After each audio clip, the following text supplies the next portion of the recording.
Welcome to the only daily podcast focusing on compliance news of the day. Each morning, start your day with a cup of coffee and Tom Fox, the voice of compliance, to hear about 4 of the top compliance, corruption, or leadership stories you will need to start your day. The Daily Compliance News is a production of the Compliance Podcast Network. First, a word from our sponsor.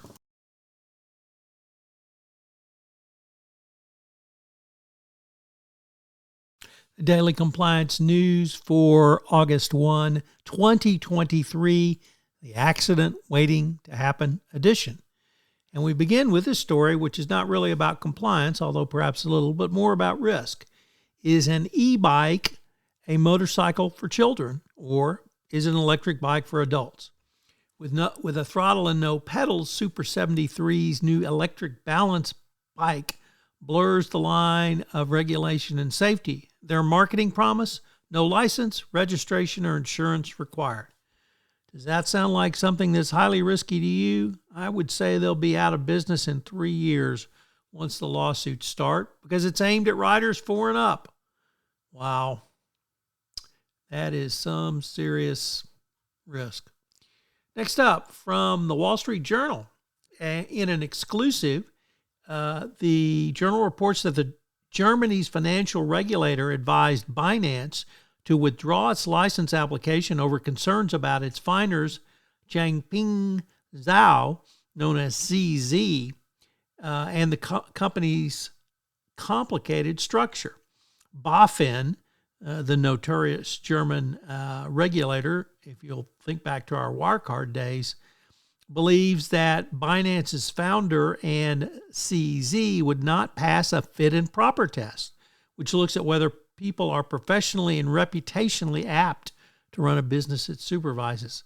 That's a pretty big slap in the face from a regulator, but probably warranted at this point, given what we know about Binance.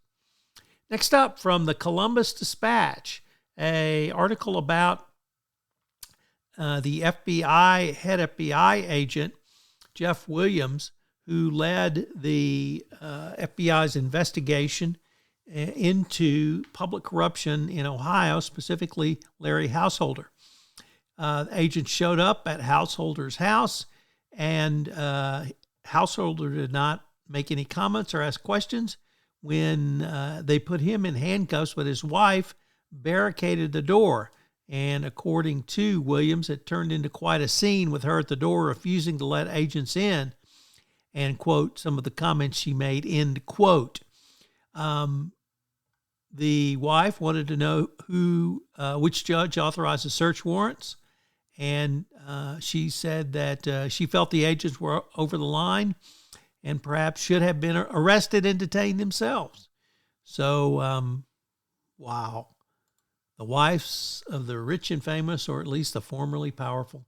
And the final story today comes to us from Reuters, who reports that the U.S. government has asked the Supreme Court to put the Purdue Pharma bankruptcy settlement on hold because of the releases of liability and other details in this bankruptcy settlement.